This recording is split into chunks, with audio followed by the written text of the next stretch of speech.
Welcome to the Two Regular Teachers podcast. My name's Rick Kaler-Thompson. My name's Adam Lavaz, and thanks for joining us for episode 7. And I have to say, Rick, it's really nice to be back in our normal position, really, isn't it?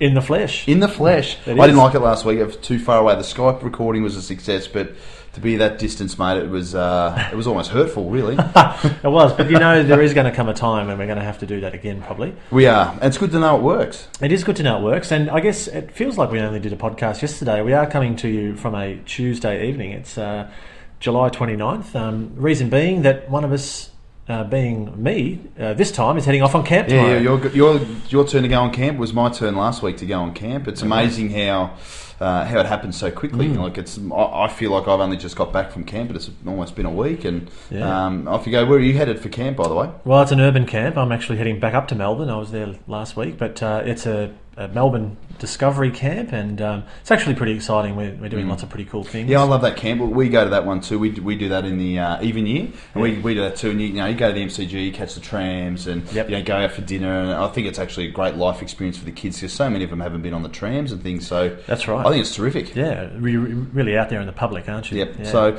look, it's good to be back, and we've got a lot of topics that we want to go over today that we kind of touched on last week, didn't we, Rick? Yeah, we did. We're certainly going to do a review of the DLTV conference, which was a resounding success. Yeah, it was. We're going to revisit teacher laptops and the AEU federal court case.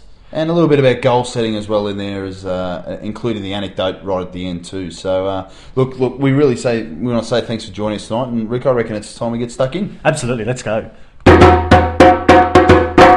So as we said off the top, Rick, lots to cover today. The first thing we want to get into is the DLTV 2014 conference review. And I have to say, as you said off the top, a resounding success. I didn't get the opportunity to go this year, but I tried to keep up with the tweets, which was probably one of the most exhausting experiences I've ever had. Like I added it to my feed and I tried to keep up and watch what was going on. And it looked absolutely fantastic. Hard to keep up with, but we've spoken about it in a little bit of detail, but you've got lots you want to talk about, and I'd love to hear all about it, really. Yeah, well, ask away if you've got questions, Adam. But a hashtag at a conference is difficult to follow, and look, it's even difficult to follow if you're there, because people are in all sorts of different sessions at one time, and that's right. Sometimes you're sitting in a session that maybe you're finding a little bit maybe dull or not as helpful as you thought it was going to be, and you end up sort of following the stream of someone else in another session, and definitely. And look, so it's double the value. And that's right. On the Friday, I was still teaching, so I'd sit down at lunchtime and have a quick look and just be almost lost. And it was great coming. Well, that sounds like a good idea. That sounds good, but they're coming from so many different areas. So I know there was a couple of standout keynotes for you that you want to cover. So I'm going to go out there on a limb. All the keynotes were stood out for me. Big call. And a big call. But I think I'd be backed up by a few people, and hopefully we hear from some people who were there, whether you agree or not. And the flavour of the keynotes was, being a Victorian conference, yes, we had teachers coming from outside the state, but it had a real Victorian teacher flavour. Yeah, good. Fantastic. Adrian Cam, Rhys Leung, and Britt Gow.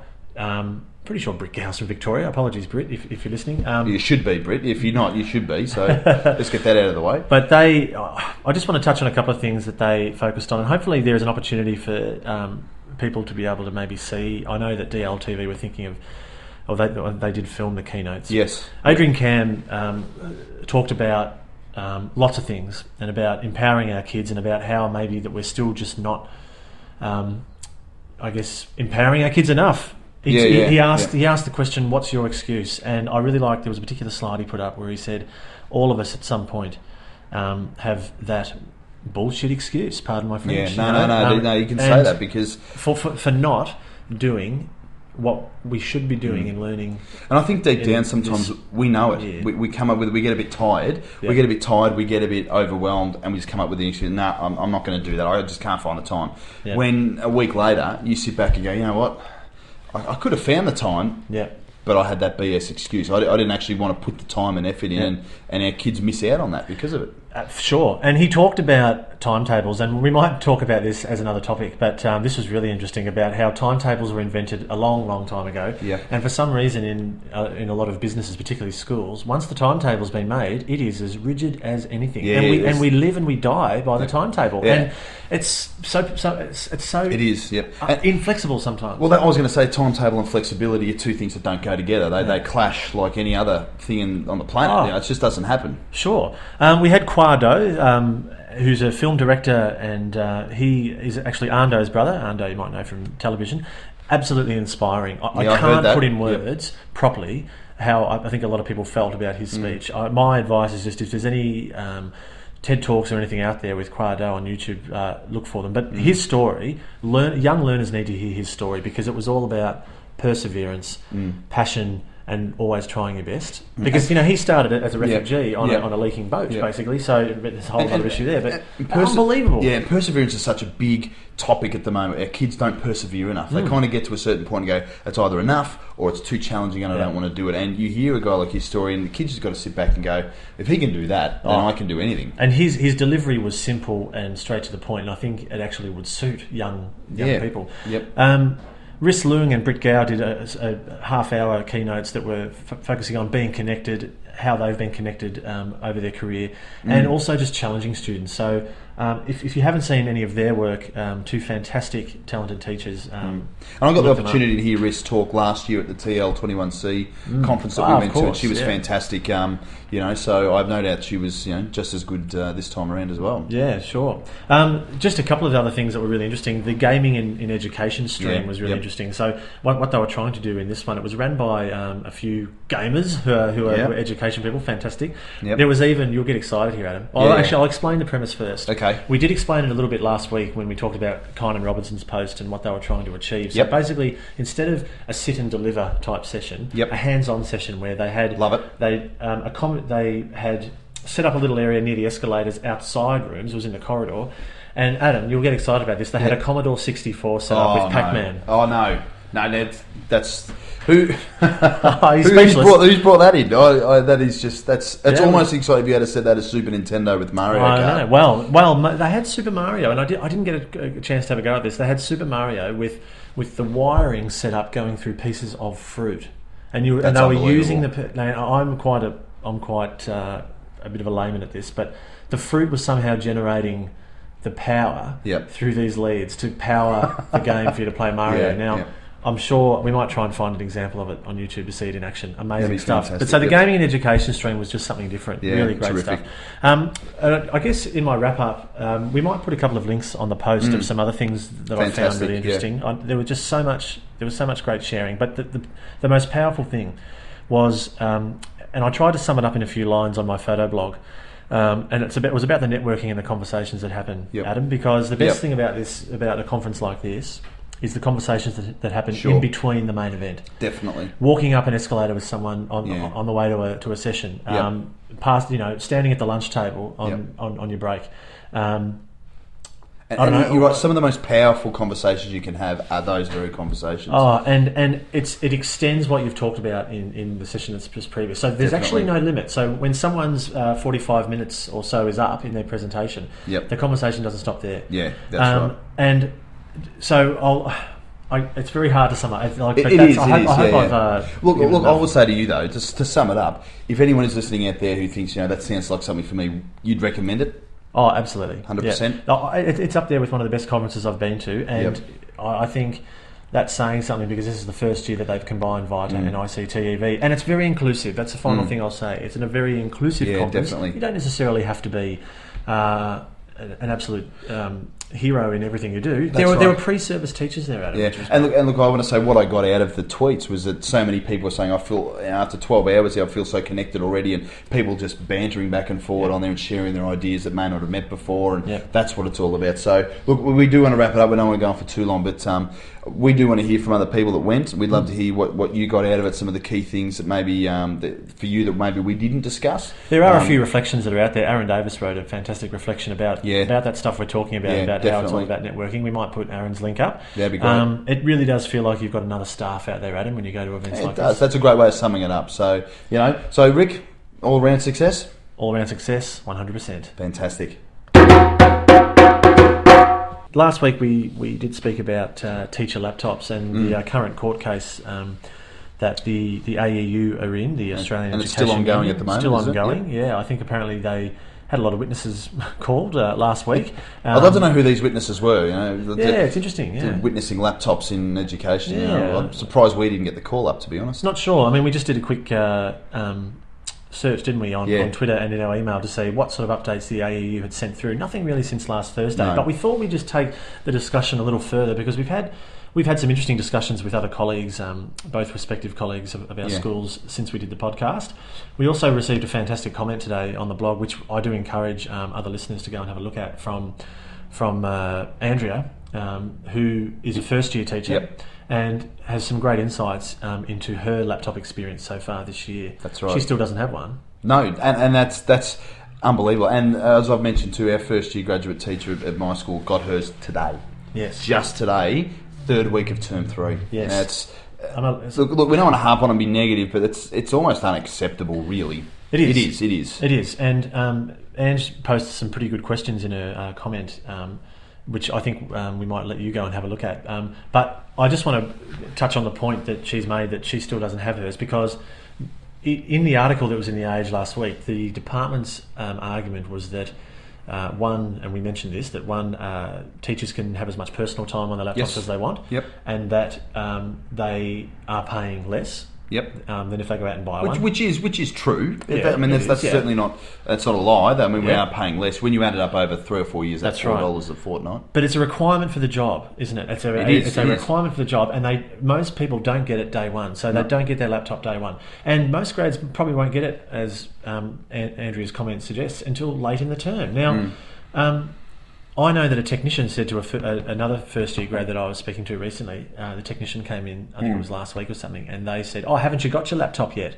Now, if that's what's coming from the text, then I don't know, what hope do they have? They've got no hope. They should be on top of that. And one thing I do want to mention is, and you brought this up, I don't want to take credit for this, with the comment from the Age article itself saying that, tradespeople have to buy their own tools and claim it back later. Which is what we do. Well, this was a comment from a reader on the article. On the article, okay. But they get a choice and can buy any brand or type they want. We don't get that choice. Basically, it's Lenovo, an old Apple Mac or a MacBook Pro, or nothing. No Acer, no Samsung, no Dell, no Alienware, no Razer, no whatever it is.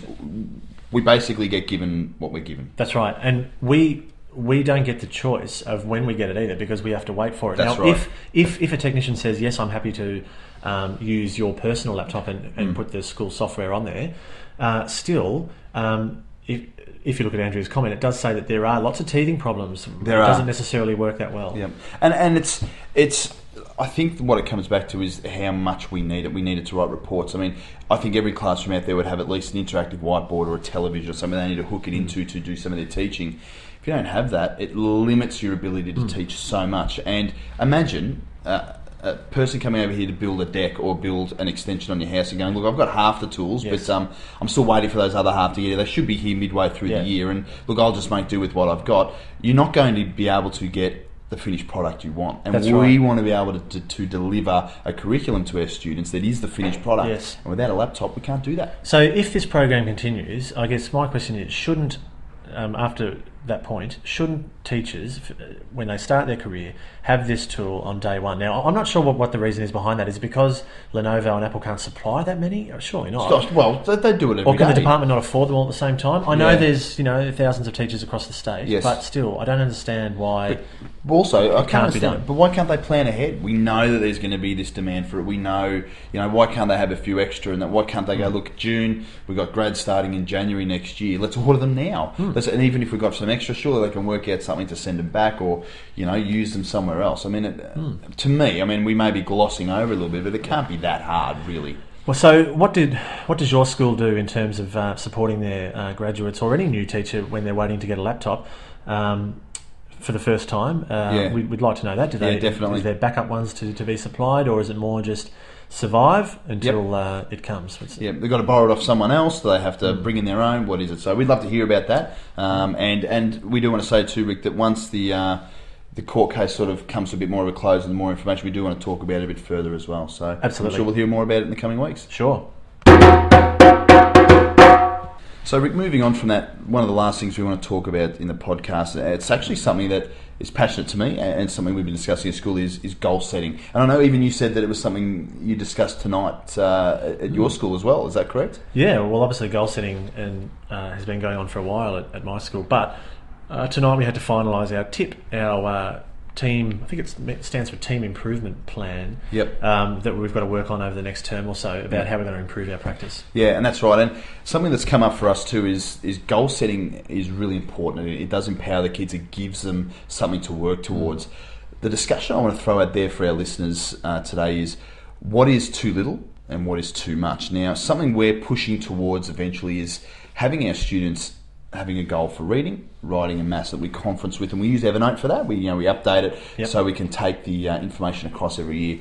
Is a goal for each of those subjects too much? Now, I'm not saying either way that it is or it isn't. That's not something we necessarily want to do with this. But I've got 25 students. If I'm setting a goal for reading, writing and maths, that's 75 goals to set up, to follow up on, to check. Now, sometimes you're not going to change that goal. Sometimes a student needs more time than, say, a fortnight, 3 weeks. But that's 75 goals. That's a lot to keep track of, to keep on top of, to write down for the students. We have bookmarks, things that we write them on. What do you think? Like, what's from where you sit, from where you see it, and what you do? Is that too much, or is that? Do you think that's enough? I think it's. I feel a bit concerned saying too much. It's massive. It is, yeah. It's more.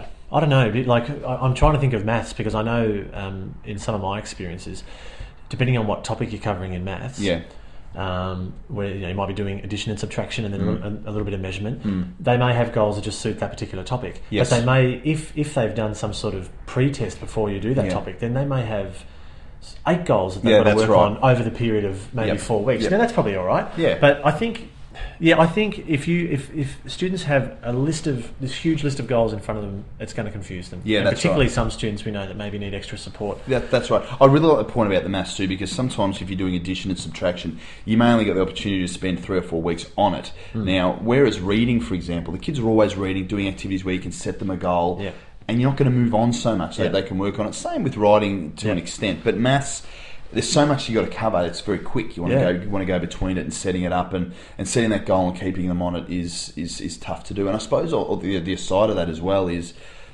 are we overwhelming them? Is giving them all these goals? I've got another one to work on, another one to work on, another one to work on. Is it overwhelming, or is it? I think it would be overwhelming if they just had this huge pile of goals that in front of them.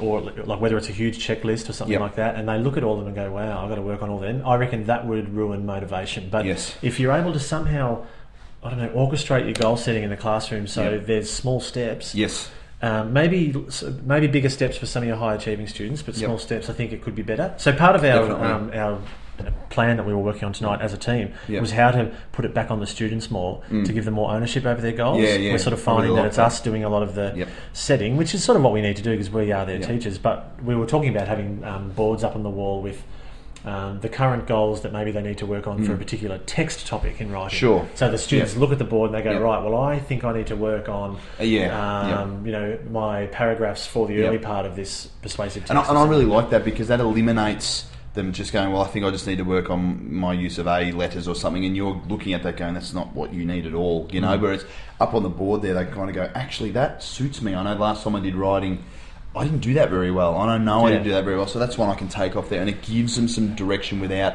holding their hand too much, I guess. Yep, and I still don't think it's going to suit all students. Of course not. And I know that sometimes an achievement for because my students have a lot of independent time, so some of my students that need some extra support, a goal for them and a win for them is to begin their independent session knowing what they've got to do and actually going, right, I've got this activity to do, I'm motivated and I want to do it, regardless of what academic goal they've got. It's more just an organisational goal. That's to me, that is success, and I don't think we measure that enough.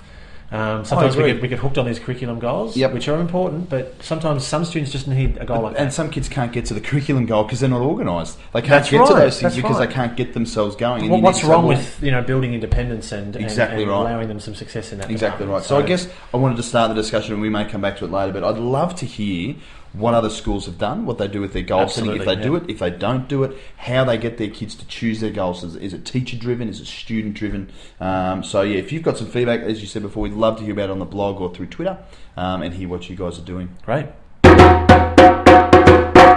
Story time again, Adam. But I'm going to pass it over to you. What have you got for me? We love story time. Now, I come back from camp last week and I have to talk about camp. There's always so many wonderful stories about camp and I love going on them. I love being a part of them and seeing the kids grow up. Sure. However, I went on a camp last week that had mountain bike riding. Now, if you've ever done bike ed and mountain bike riding, yes, I have. There are two elements to the mountain bike riding, and you're either going to be a winner or you're going to be the loser. Now, the winner of mountain bike riding is the person who gets to go at the front. The person who gets to ride at the front. Right, everyone ready to go. And those ones that are confident always want to go to the front. Yep. They always, right, here we go. Give 3 seconds behind and off you go. So off the supervisor goes and that sort of stuff, and then they wait 3 seconds. Yes. Yeah, that sort of stuff. And then take off. And so the show-offs can't go running up someone's backside and that sort of stuff. The loser, which I might add on this camp was me, is at the back with the ones that unfortunately can't ride a bike. You go nowhere. You don't actually do any mountain bike riding. You do actually a little bit of mountain bike pushing. You do a little bit of mountain bike encouraging. Yes. But you can see them getting going as they start to ride their bike and they go in towards a bush. And no, don't go there. And you're trying to stop them from going there. And let's just take it easy. 1 foot here, one foot there. And was it quite a rural track? It was bumpy. There were big roots in there. There were little jumps. There was tyre ones to go through. Oh, wow. And then you feel embarrassed when you finally get the kids going, you get there and you can see that the rest of the group are looking behind them and have been looking behind them waiting for you to turn up for the last 5 minutes. I feel a bit sorry for the kids. I know. But you're at the back, and for someone like me, I want to get riding. Like, I want to get on the bike and ride, but you've got to stick. And some of my kids, we had one kid go over the handlebars and rip his pants and land in mud. I had one that was in front of me fall into a bush and scratch under their cheek, and it's just hard because you want to encourage them to hold on, but they don't have the muscle to do it. And you're up the back and you're watching the other ones ride beautifully off across this camp, and you're going nowhere. Have you had that experience before on camp? I've had both experiences, bike ed and camp. Yeah. Definitely had that experience on camp. Yep. I must admit, I was a bit sore and sorry after the first time. When I did mountain bike riding at camp, I used to ride my bike when I was a primary student and a teenager, loads. Yeah, me too. Then I went through this huge dry patch during my 20s, and then when I first did mountain bike riding, I think it was about 2011 maybe, or maybe 2012 on camp. I was in pain, particularly around the backside area. Yeah, you are. You don't feel it till the next morning when you roll out of that camp and you get up and go, oh, hang on a second, that's not meant to hurt that, that sort of stuff. And we had things like the giant swing as well. We'd go up the giant swing and the kids try and coax you into going on the giant swing. And I'm definitely afraid of heights as well. And I got right up to the top. And I thought I was doing all right until I got there and they canted down and I had to go and pull the rope, and I kind of looked down and went, oh yeah, what in God's name am I doing up here? Yeah, the giant swing. And down you go and they're yelling at you, let go, play the dead man, and you're kind of going, there is that part of you on the giant swing that's genuinely cacking dacks. It is. And I will let go in a second, and you don't want to. That's maybe I'm just weak. But I thought, no, the mountain bike one came up because it was a long experience for me. And I know you probably won't have that on the urban camp. But no, we won't. Can I ask you one thing about bike ed? Yeah. And we are indulging here, but I'm sure there's lots of listeners out there, Victorian public teachers and around the country who have done bike ed. First time I did bike ed, in the week leading up, I was handed a booklet by a team member because I just dropped down to that class level, grade 3-4, where they did bike ed. Handed a booklet and said, you've got this group next week as a parent coming in. And there were a couple of exercises you had to do about how to balance on your bike and stuff. I had no idea. Really? But I was doing that trying to do that, getting the kids involved. Who knows how to do the both feet planted on the... And I'm looking at the booklet, and then someone put their hand up and I go, Josh, okay. Josh is going to come out and demonstrate for us. And I go, well done, Josh. That's exactly what I want us to do. I had no idea if that's what you should. And in the back of your mind, you go, thank goodness someone knew how to do it. Otherwise, I was going nowhere. No idea. Making it up on the fly. It is. Obstacle courses around the school. I remember one time a prep class walked out of the breezeway just as we were riding past, almost took out preps. I hadn't let the prep teachers know we were driving. And they don't hear it coming. There's no bring. They don't want to do that. That's going to show off. That's right. I'll tell you one thing though, to wrap this anecdote up. I will make sure that my kids know how to ride a bike before they go on camp. I guarantee. And then you do feel sorry for the kids because it is a bit disservice. What's one of the things you learn growing up? How to ride a bike. It's so important. And some probably don't know, do they? No, they don't. And it's certainly not... we're making fun of those kids that can't ride a bike. You do feel sorry for them, but it's just... Every teacher out there knows you get at the back of that group, you know that it's going to be the slowest, most painful ride of your career. Well, and good on you, Adam, for being at the back and helping. No, more than happy to. Well, I didn't get an option. That supervisor, he knew what was going on at the back, and he went right to the front. Okay, everyone, 3-second break. And so he just, if you could just go at the back there, Adam, that'd be no worries, mate. I knew what was coming, so he knew what he was doing. So if you've had that experience, again, we'd love to hear about it. So, Rick, that about wraps it up for episode 7 today. I do want to wish you all the best on camp. I'd love to hear some stories next week too, similar to mine, hopefully. Thank you, Adam. I am looking for. I guess all the hard organisation's been done. All teachers know this, and most of the time, once you're on camp, it's great. It is great. It's good fun, and I'm looking forward to hearing all about it. So, look, thank you again for listening. Again, we've been getting some wonderful feedback, and we love the comments. We love the tweets. It really shows us that you're listening in, and we're really enjoying it too. So, from me, I've been Adam Lavaz. I'm Rick Taylor Thompson, and we've been 2 regular teachers.